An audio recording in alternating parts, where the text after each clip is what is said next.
I approached Ori and the Blind Forest, well, completely blind. I haven't watched any reviews, read reactions to the story or game, or seen anything more than maybe trailer footage back in 2015. No, all I knew about the game is that it has a phenomenal soundtrack, because I have half a dozen songs downloaded on Spotify. Knowing that a follow-up game is coming out later this year, and, well, eager to change up the mood after my previous videos, I was quick to throw myself into this game. And what I found was just wow. The first thing you'll notice is the stunning painted aesthetic. Of course, the gameplay is 2D, but the environment stretches back for layers and layers, vivid, popping, a kaleidoscope of resplendent landscapes stretching into the interminable distance. It's a bloody treat to look at. But the game could be cardboard and still win me over because the music hits all the right notes, from somber moments of hopelessness to frantic, victorious beats that urge you onward. Ori and the Blind Forest tells a simple story really well. It does this with great art direction, musical scores, and a strict adherence to classical story archetypes. A simple, pure protagonist, a consuming quest that forces growth, a guiding sage, companions we collect along the way, a villain set to stop us. The story is one of restoration, growth, and redemption, instilling life back into a dying forest, leaving the nest, and acclimatizing to the perils of the outside world by taking on challenges and thriving under pressure, and by the end, realizing that the arbitrary categories of the world aren't so important after all. And the narrative is impressed upon us in simple, plain English through dialogue boxes. A child could play through this and find a similar enjoyment and comprehension. A mumbling, wispy language is spoken, utter gibberish, but still delivering great characterization. That Sane's voice is light as a feather, squealing and furtively educating Ori.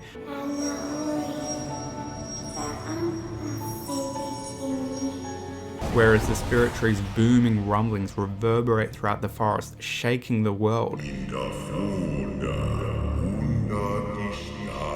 So many facets of what we have here are simple in isolation, and on their own would contribute to an above average piece of media.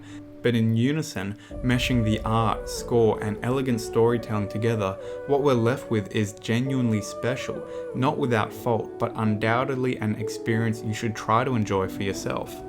From here on out there will be spoilers, and you can find timestamps in the description. What I intend to do is firstly give some context to the story and gameplay, and discuss a few of the high-level design choices. Afterwards, I'm keen to do a run-through of the narrative and some of the emotional high notes the journey takes us to. Finally, I'll leave with some final thoughts on the larger symbolism, metaphors, and parallels that didn't fit well into the previous section. Sound good? Good. Let's get into it.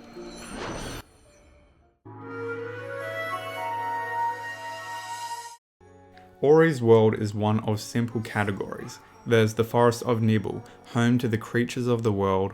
There are three elements that bind their habitat together: waters, wind, and warmth.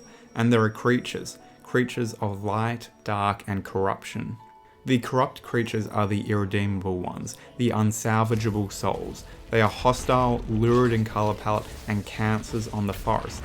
To remove them is to purify and cleanse. These will be the fodder enemies in Ori's quest. The more interesting divide is that of the other beings, creatures of light and dark, who do not seem like they're meant to interact. Those of light are uncomfortable and lost in the darkness, to the point where their strength seems to fade away. But those of dark, the light burns them, causes discomfort, and in great intensity can even destroy them. But rather than a reflection on the character and moral makeup of these beings, light or dark is more like a category of species. Humans and cacti are equally moral and justified to their existence, but that doesn't mean they should keep in close contact. Likewise, the sun is vital to our existence, and we tolerate it fine enough in short bursts. But too long an exposure or an intense sun flare will, totally kill you. So yes, in Ori's world there are some physical restrictions, but that doesn't mean light and dark can't coexist at all. That doesn't mean there shouldn't be affection and companionship. And in the next section, you'll see that makes up the meat of the story's metaphor. Ori's gender is never disclosed, and truthfully, Ori probably doesn't even have one. They're a glowing spectre, manifested from a holy tree in the middle of the forest. Like, I don't think Ori's anatomy is all that interesting when compared to that backdrop. But throughout this video, I'll refer to Ori in the masculine. While playing, I always viewed Ori as a young male, who starts as a scared boy, a child finding his own 2 feet, who faced the wrath of one mother and enjoyed the love and security of another. Maybe it's because all the other principal characters are female, and I subconsciously saw this as striking a gender balance. But realistically, it's probably because, being a guy, I regularly reflect that expectation onto blank canvases unless told otherwise. Regardless, you're just going to have to wrap your head around the fact that Ori is going to be a boy throughout this video. Now, the world of Ori and the Blind Forest is open, free to explore, and encouraging of backtracking to unlock more secrets of the world, but you're also required to hit your quests in a linear order. And it's here that a new player might run into difficulty, because on the one hand, it's pretty clear, right? To start with, head east, the spirit tree booms. So when I first went west and the enemies killed me, I knew I was in the wrong neighborhood. And sure enough, I was met with barriers that I couldn't yet break through. Sure, makes sense to me, I was meant to go east. But when I spent a few minutes poking around and didn't immediately find the correct route, I remembered a vertical wall that I came across earlier, a barrier before, but now that I learnt to climb, it was a journey waiting to begin.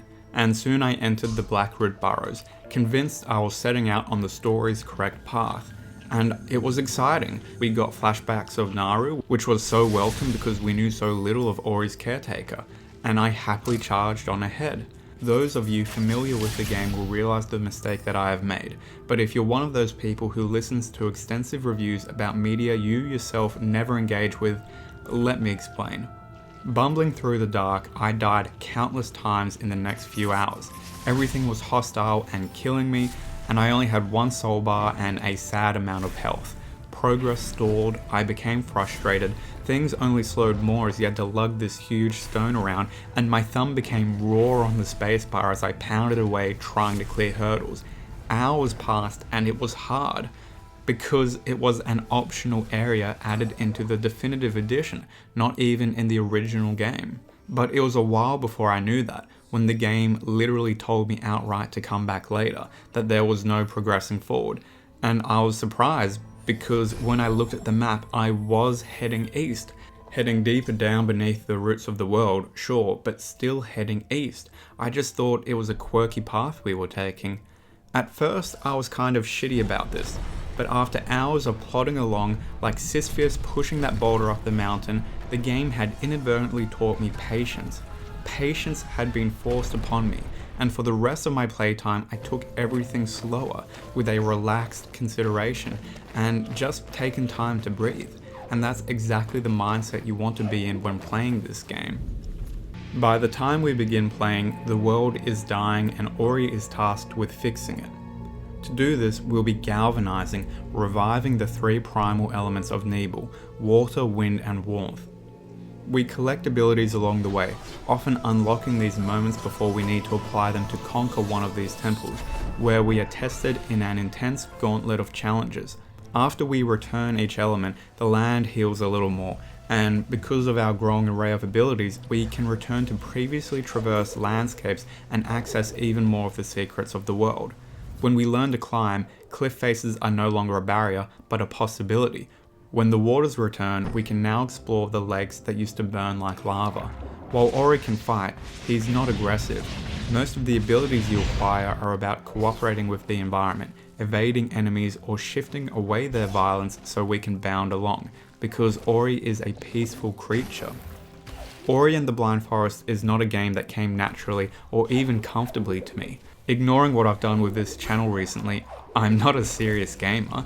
I'll historically only pick up a new game about once a year if I like the look of it. In the past, I've beaten all the Soulspawn games, gotten pretty into RTS ladder games as a child, and even beaten Bloody Sands in Undertale. So I'm not hopeless at games, but Christ, Ori made me feel hopeless at times. My first few hours were a genuine struggle.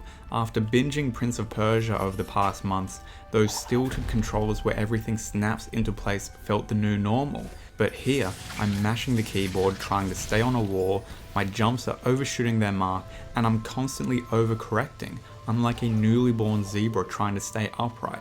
And that's not to say that the gameplay is bad. It's not. It's fine. And thematically, it's actually perfect. Ori is a child, new to the world, eager and full of brimming energy. The way he moves is actually perfect for this game, this story, but I wasn't ready for it. And later on you come across these beautiful, frantic, but also pretty dang hard set pieces, some of which, no joke, took me about 50 attempts to clear, by the end of which my thumb was almost blistering from slapping the keyboard. I think I should have bought a controller for this game, because some of my best runs are when I just let go of the mouse and played with two hands on the keyboard.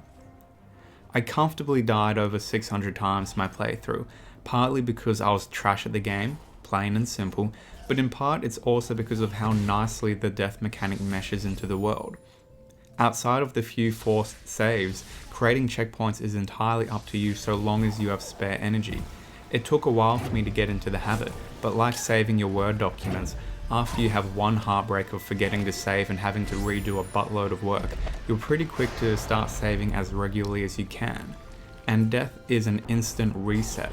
No fade out, no try again screen, you're immediately back in. So like, sometimes you'll just kill Ori, the poor little ferret, a dozen times just to test the boundaries of the game. Because it's fun.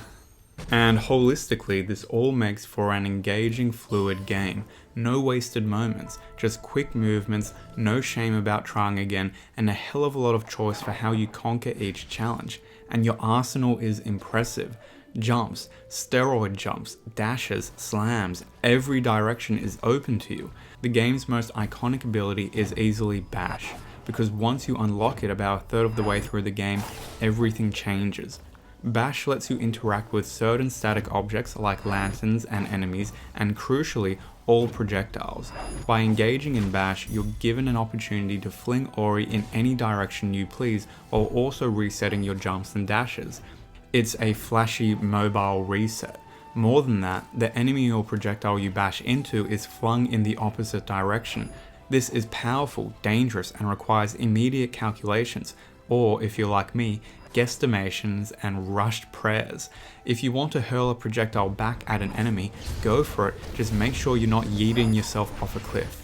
While earlier enemies and their raining fire was something to be feared of, again, it's now transformed into an opportunity because you can handle this, you can use this. Do you see a trend here? So much of what makes Ori's gameplay fantastic is the arc that's reinforced. A weak forest ferret who fears, frights, and limitations are soon turned into tools and opportunities. The confidence you and Ori feel by the end of the game is earned. But it can also feel like there are too many abilities, particularly on PC when you're trying to bash into a lantern, leap from a wall, and smash down on a lever. It can start to feel a little messy on the fingers, and again, I think this is mostly owed to playing on keyboard. I would argue that one or two of these abilities could easily be condensed or merged. Like, do we really need an exploding orb when we can powerfully dash through enemies and slam the ground? It seems like our capacity for violence is sufficient. Do we really need a separate ability for hopping up a wall versus simply climbing? But honestly, this is nitpicking. Because really, all these abilities are fine. They're welcome and fun. You gradually unlock them as you explore more of the forest, given somber and poignant insight into the spirits who now rest there, and enhance your knowledge, and suddenly the world is slightly more open. Doors once impassable can be opened. Distances too far can now be traversed. I will say that the definitive edition probably overstuffs this chicken. The light bomb's cute, but I never felt compelled to use it. Okay, the ground dash is pretty fun though. Now all this is good, it's great, but on its own, it's also no different from an almost mindless 2D platformer, right? Jumping around, hidden stuff, upgrading abilities. But you should keep in mind, and I will hammer this home in the next section, these mechanics mesh so freaking well with the story, both at representing who Ori is at the stages of his journey, but also communicating the themes of the story. And for me, it was the elegant, powerful storytelling that really won me over.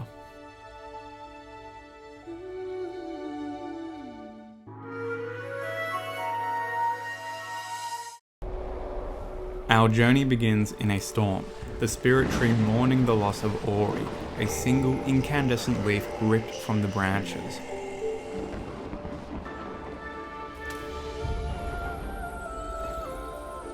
With a backdrop score of melancholy, spiritual wonder, but also laced with hope, we cut to Naru, a dark creature, a motherly figure drinking in the moonlight, who becomes intrigued by the glimmer. We start from the perspective of Naru, controlling with slow, heavy, lumbersome movements, who immediately finds an urge to protect the little ferret.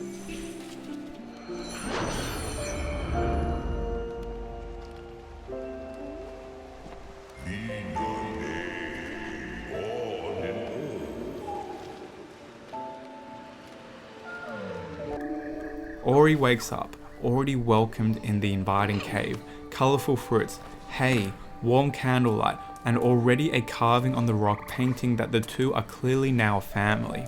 With springing, bounding steps, Ori leaps into the sunlight and into Naru's arms. The forest is plentiful, and the two of them, a carefree duo, draw off the other's strengths in a friggin' adorable montage, slowly making it to where the fruits fall by the dozen.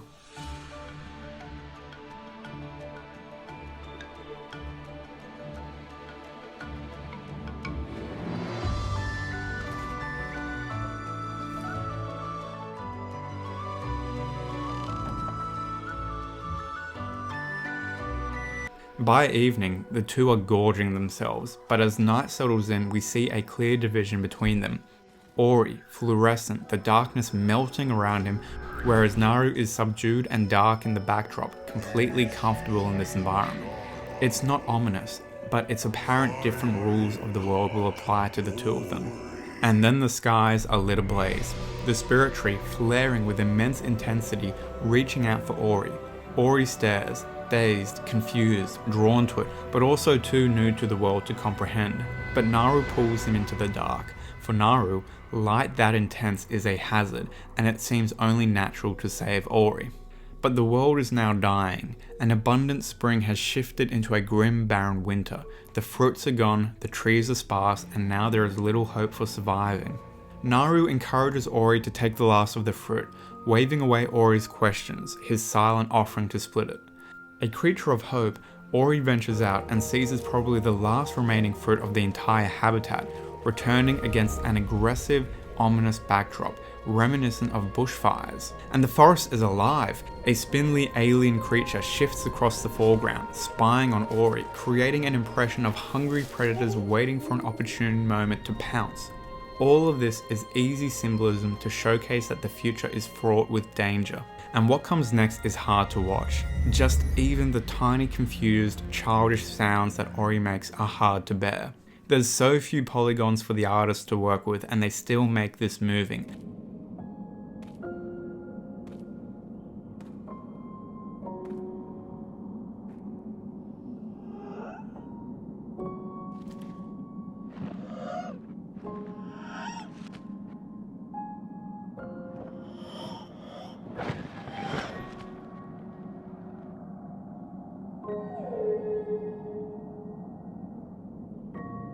Ori, new to this world, is once again orphaned. Naru has passed away from starvation. His glimmer slowly fades, his hope falling away like a crumbling cigar. His movements no longer have the buoyancy and youthful vigor of before. He limps as if physically wounded through a dark, oppressive forest. And, 10 minutes into the game, our protagonist already surrenders to death. But hope isn't dead. Ori is close to the spirit tree, and it releases a final burst of energy, reviving Ori.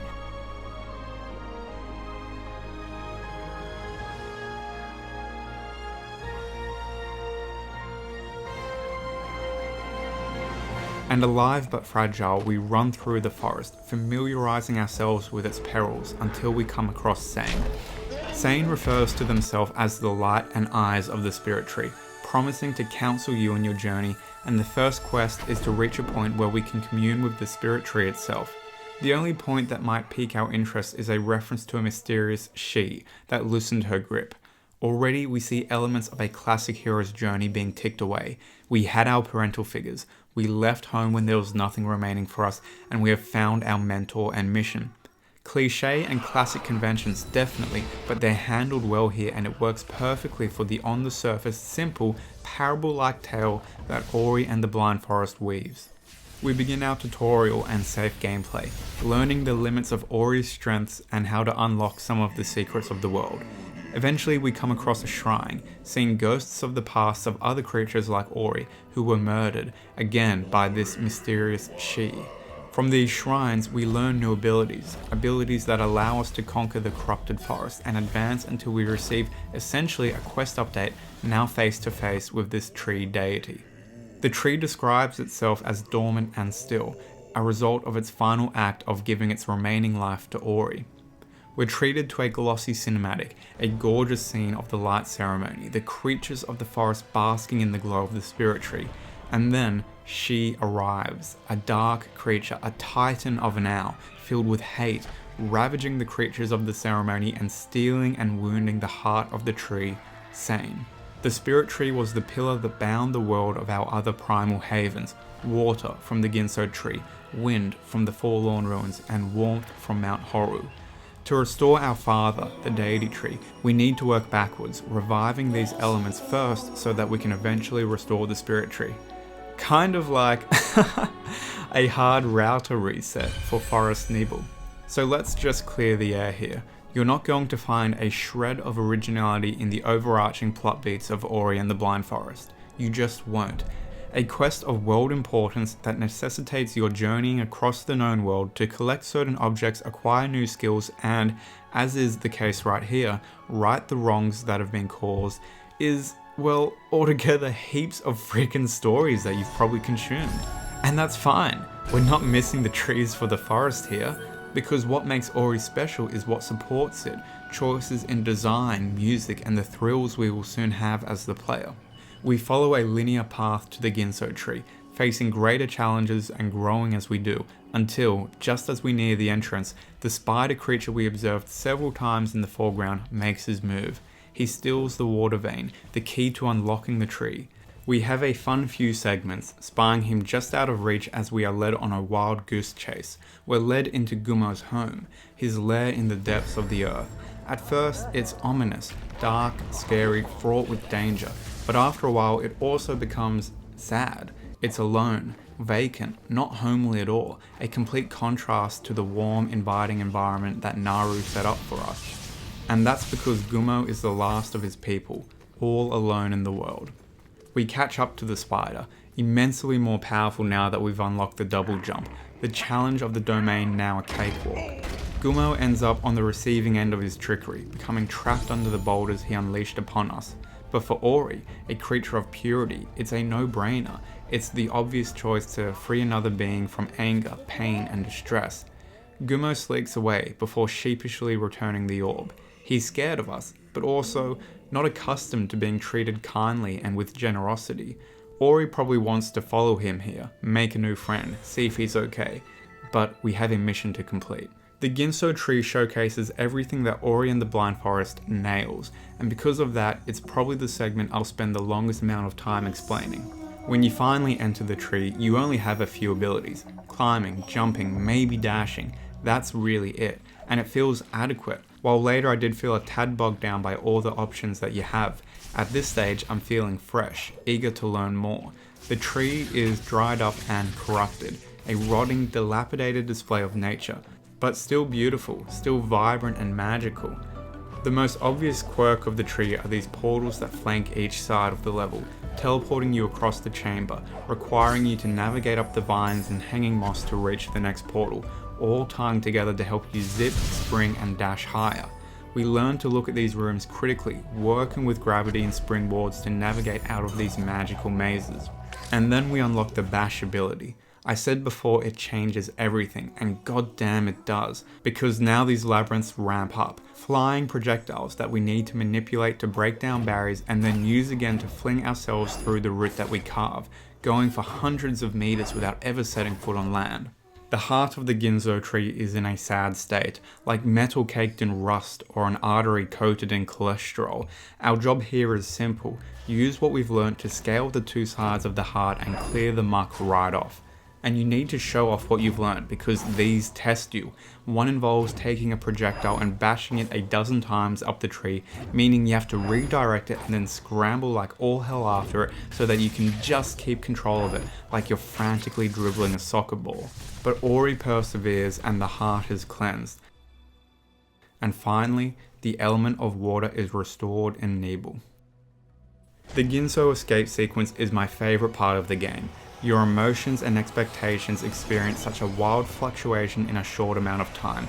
Because you heal the tree, you've gone through 2 moderately difficult gauntlets on either side of the tree's beating heart, clearing the corruption, finally delivering the orb. We did it. Ori saved the tree and returned the waters to the forest. Your reward? Fucking death by drowning.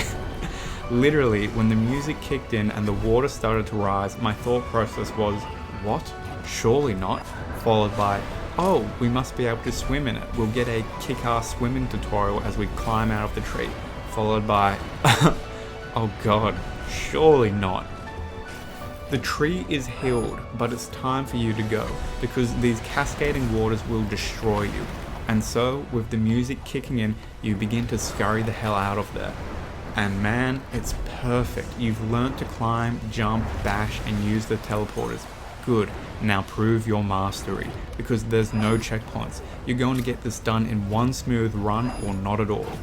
You're going quick, leaping from lanterns, bashing from enemy projectiles, leaping over spikes, running up the walls to leap across and bash into projectiles and bash into some more, and still the waters keep coming, and yeah, you die a lot, but the music, this gorgeous score, never stops, and the melody is perfect. It's hopeful and upbeat because you've started restoring the world, but it's also tinged with urgency because you can't slow down and enjoy that fact.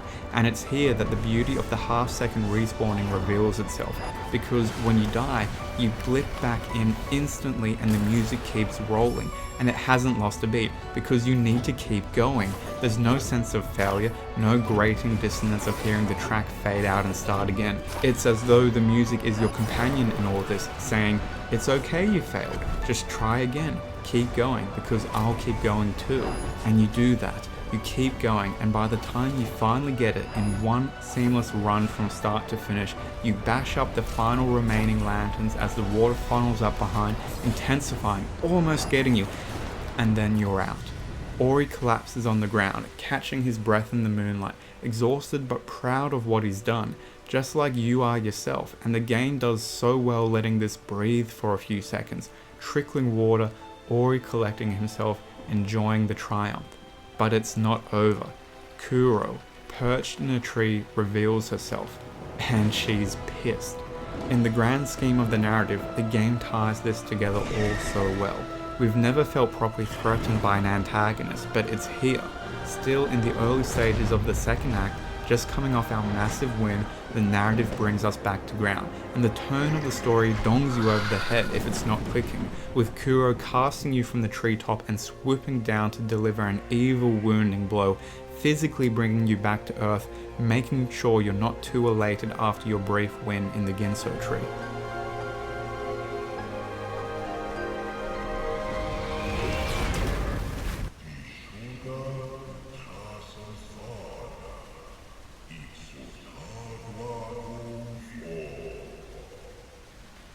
So we had our moment of elation, followed by terror and ego checking, but it's tempered and evened out to neutrality by Gumo saving us.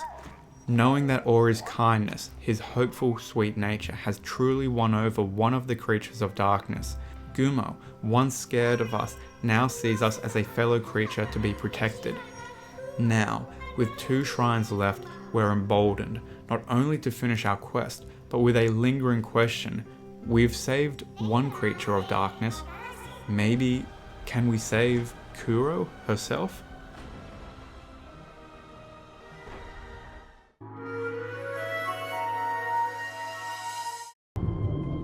The subtext of Ori's story is both top and bottom heavy, meaning there isn't as much narrative drive in the middle few hours of the game, but what we soon see is that the writers expertly sprinkled enough moments of backstory and rising tension in these next few hours to keep us engaged not just in gameplay sequences, but left wondering how everything will unfold.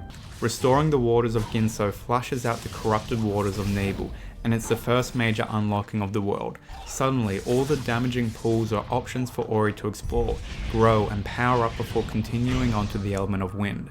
Our next step is to reach the Misty Woods to retrieve a key, and to make sure we don't stray too far from our predetermined path, Kuro watches over the valley, instantly annihilating you if you step a centimeter out of line. I just love the animation of Kuro swooping on you like a magpie so much that I suicided a dozen times just to see if there was any way to bug out and sneak by her. Spoiler, you can't. We have a satisfying moment of throwing caution to the wind and bashing off half a dozen hovering birds to clear the chasm and give Kuro a hangover she will remember.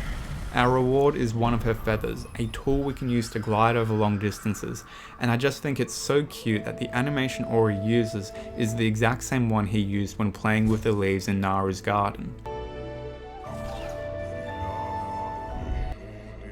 The Misty Woods are visually stunning. The 2D layering works so well with the misty backdrop, the flames, the ethereal mushrooms, gnarled trees and roots.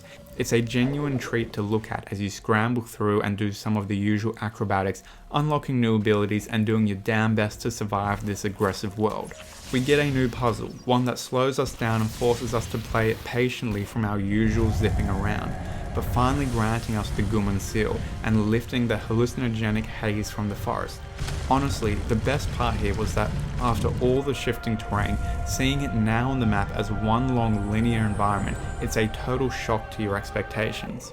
We then enter the Forlorn Ruins, home to the Gumons, our spindly friend's kin, and it's really grim. All these frozen spiders we see are very recently killed, having frozen to death when the wind element disappeared. Their corpses line the halls and ruins, and in contrast to the Ginso tree, this whole zone is far less hopeful in tone. The music is somber, the icy colour palette uninviting, and it feels like you're trespassing through a graveyard. As the Gumons were expert engineers, a lot of the puzzles here involve playing with and distorting gravity, forcing us to consider the world in a wildly different way. After dodging some lasers, we find the heart of the ruins, a cathedral of ice. Gumo listens in as Sane lectures to us, filling us with inspiring words of doing well by Gumo's people. And like a mystical forge, the ruins become alight with flame and energy. We see a brief cutscene, Gumo sneaking off to again steal an orb, an elemental essence of power, but this time his motives are different. He's been inspired for some task not yet known to us. And again, another stellar escape sequence. Instead of compelling boss fights that layer most of the high intensity character beats that you find in other games, we have here in Ori and the Blind Forest, replacing them with these great choreographed segments. It's fun, it's fraught with danger, but in my opinion, this one in the Forlorn Ruins is a little less elegantly designed. Whereas the Ginso tree was, for me at least, so clear in communicating where I should go, never seeming unfair in what it asked from me, the Forlorn Ruins does seem to ambush you a little bit. That the first time you come into this chamber, you're not sure where the rift will lead you, and then the rift falls and squashes you. It seems like you have to die here to learn that you should cling to the wall to avoid these cascading rocks. Again, a tiny nitpick that 5 seconds in an otherwise well choreographed segment are off key, but it's these small things that made me love the Ginso tree so much. Once we clear the ruins into the howling winds, we come across Kuro's nest, an eerily large nest that completely dwarfs Ori, and then things start to click together as I imagine Sane inspires this vision.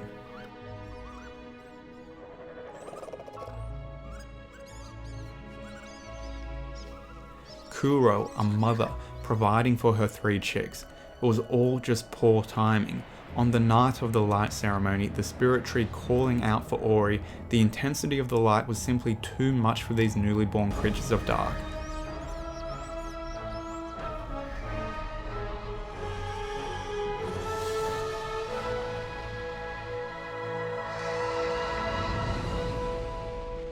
And Afterwards, only a single unhatched egg remained.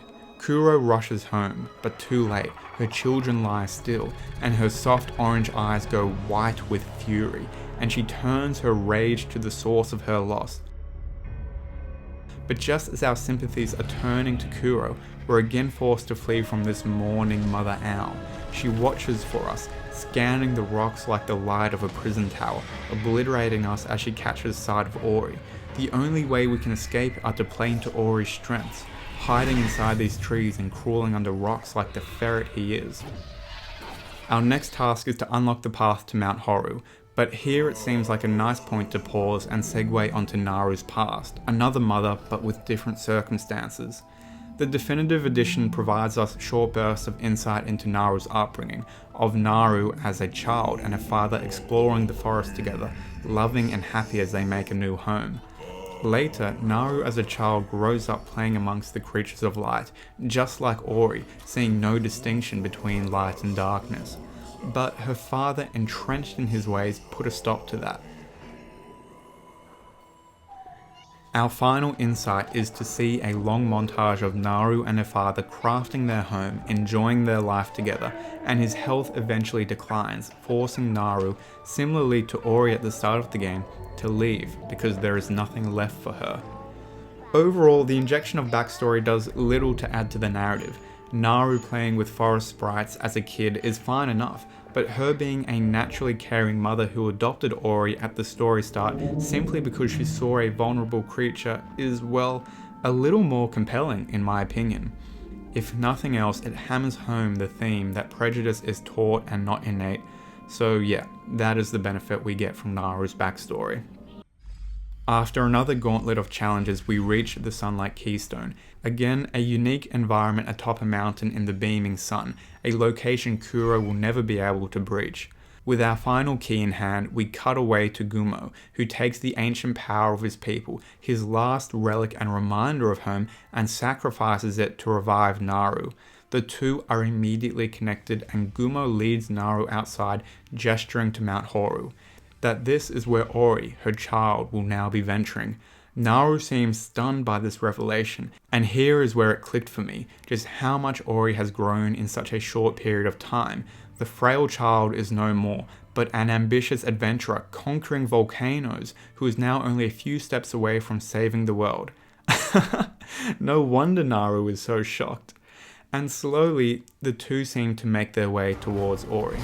Entering Mount Horu is wild. The forest is melting before us, trees bursting into flames, stones sinking into lava, the sky a hazy, smoke-smeared yellow. It's stunning in the way that a violent storm can be beautiful.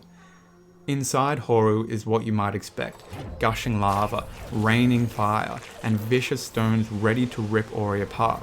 What I did not expect was how freaking large it would be. Inserting a map fragment and seeing the map expand outward, I was completely floored at how massive the environment was. A main chamber, yes, but at least another 8 zones, each requiring immense efforts of acrobatic skill and mastery of Ori's moveset to activate levers, shift boulders, or use Sane's attunement to light to restore the warmth to the world. In some ways, it's like being a plumber, running madly around trying to fix the leaks and restore some sense of working order to the place. Hours and hours will pass, with rehashes of minigames we've previously done, like shifting around stone balls or bashing your way through lengthy set pieces to outrun tidal waves, but here it's ramped up to 10. Finally we win the way open. We enter the heart of Horu, and we find the beating heart surging chaotically, with only the light of Sane eventually bringing it to calm equilibrium. And just in time for Kuro to appear once more and the mountain to collapse around us. Oh boy. Okay. We know what to do.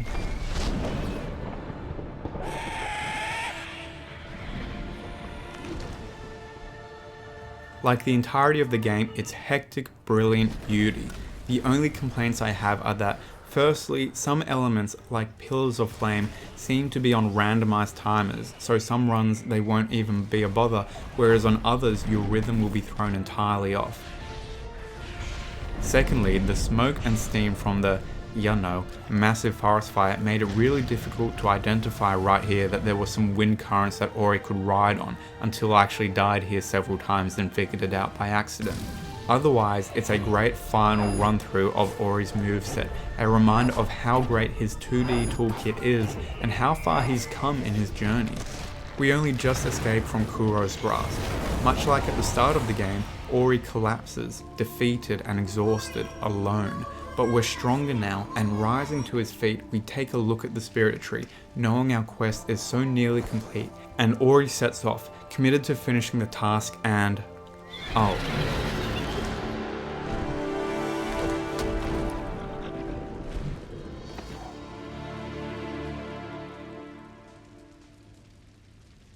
Our last playable section of the game fittingly has us commanding Naru, the slow-moving but stoic and still strong mother. She doesn't balk at Kuro, her size or her dominating presence. Naru's maternal instinct is to grasp Ori to her chest, check that he's alright, and only then acknowledge Kuro, raising her eyes to meet Kuro's.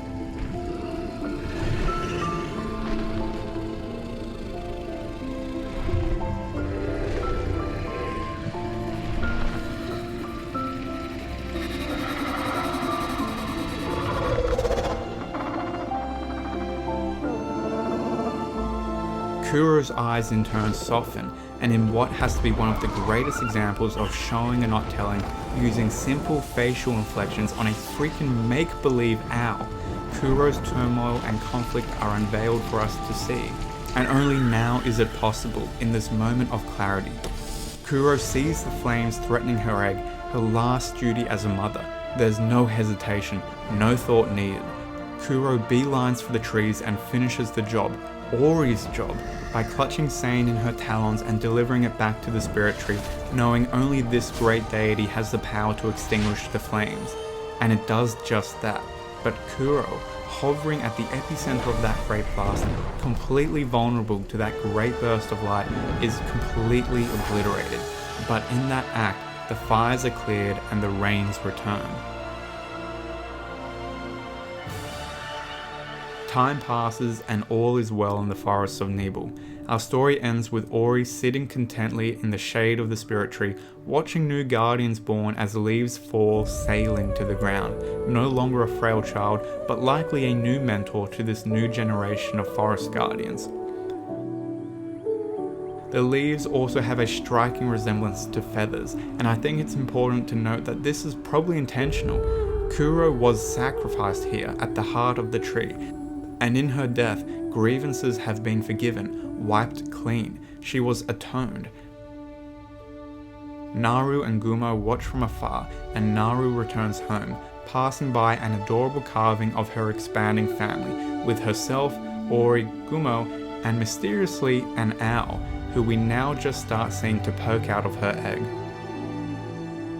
I think why I like this ending so much is that, sure, it was Ori's journey and his hope and kindness that drove the plot, but it was the affection of mothers to their children that resolved the conflict. The forest was saved because Naru cared so intensely for Ori that charging through a forest fire, despite being a slow, encumbered creature, was the natural thing to do.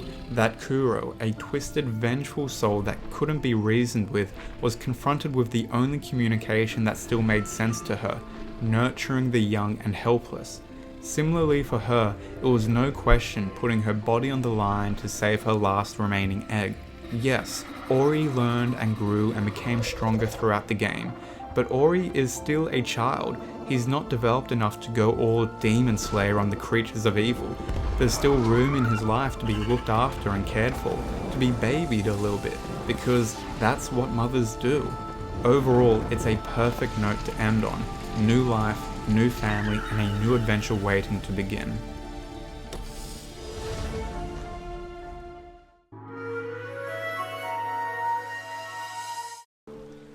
What more do I need to say? This piece of media moved me, this digital literature.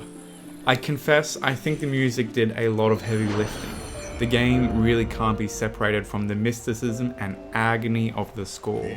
But from the previous segment, it's pretty clear to me that the writers had a good grasp on what they were doing.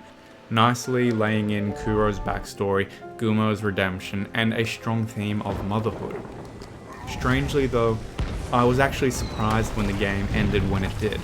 Like the final chase segment, the flight away from Mount Horu and Kuro was vivid with sweet action set pieces and a great rhythm to everything, but it was no more than a minute long and, well, it just seemed so clear to me that the game would end with us climbing up the spirit tree, the colossus of nature occupying the backdrop and our attention for so long, the voice we were hearing in our head the entire journey. I was eagerly awaiting the moment Ori and Sane would scramble up those limbs completely ant-like against its mass. Don't get me wrong, I enjoyed the ending that we got, but well, I really would have liked to experience that too. The theme of not being prejudicial, not assuming the worst, and the power of tolerating those who are different is drummed through every moment of this game. And I like that it's not as simple as light and dark look different so they dislike each other. No, there is a real physical risk of harm in these relationships. Love, romance, and affection are often worth enduring the painful aspects that come with relationships, anxiety, loss, and grief. While making ourselves vulnerable to love can be hurtful, it's also the only real way to live a rich and meaningful life, and the game communicates all that so perfectly. A sentiment that struck me from start to finish is that Ori and the Blind Forest feels like a parable, something out of the early books of the Bible, the simple, direct, plain text of the spirit tree, the themes of death and rebirth, and the story arc of a child falling from the heavens, losing their mother and almost being eaten by an owl is something I'd expect to read in the book of Genesis. To be clear, I'm not religious, but I think the spiritual allusions of the game are interesting to read into. The spirit tree, a clear stand-in for God, who refers to the creatures of the forest as his children. The lost son who doubts, struggles, but ultimately is a living vessel of light on earth. And then this oddity, Sane, in one way being its own entity, but on the other hand representing the consciousness of the spirit tree. In our principal characters, we really do have the Father, the Son, and the Holy Spirit. I think the simplicity of Ori's story, the parable nature of it, was perfect to launch the franchise. The music and visuals are almost overwhelming on their own, so to have a simplistic but metaphorical story was the right way to go in my opinion. The only downside is that it makes it harder to explore the more mature questions of morality that might arise. For example, the elephant in the room is that the spirit tree's negligence, its disregard for the dark creatures of the forest, who, remember, are just as kind and worthy as the creatures of light. The spirit tree's careless act of flaring intensely, reaching out for Ori, killed not only Kuro's children, but probably others as well, and also kickstarted the ruin of the world. And we never really addressed that it was the spirit tree's fault, and it gets away without any learning or apologizing. Okay, that's a weird thing to say out loud, that a tree never learned and apologized. But I assume you get what I'm saying here. Ori is a beautiful, simple story, and that's perfect for now, for the first game. But with the sequel set to release soon, I think with Ori growing physically older, it's the perfect opportunity to scale the story with him, touch on some more controversial and conflicting questions of ethics and morality, and I'm damn well looking forward to finding that out for myself when the next game finally releases. Alright, that's all I have to say. I know this video is shorter than usual, but I also think that video stretching for over 90 minutes is a little indulgent on my part and off-putting for viewers who are new to video essays, so I'll try to scale these back for a short while. So what about my next game critique? Currently on my radar are a few different games, including Star Wars Fallen Order, Dying Light 2, and, you guessed it, Ori and the Will of the Wisps. My god, that is going to be a very lispy video. These are all games that I would be going into blind, so I'm open to more suggestions. If any of you can recommend cool single player games that have narratives with fun metaphors and subtext to dig into, I'd love to hear it in the comments. If you enjoyed the video, do consider subscribing for more long-winded analysis, and if you think I missed something or my voice is annoying, then tell me in the comments. I like engaging with people in the comments section, and it totally makes my day at work when I see someone new or even a regular watcher commenting on the video and kind of giving me some feedback and engaging in a conversation. With all that said, thank you for watching, and in particular, thank you for choosing to spend your time watching something that I put a lot of my time and effort into creating. It really does mean a lot to me. So, sincerely, thank you for watching.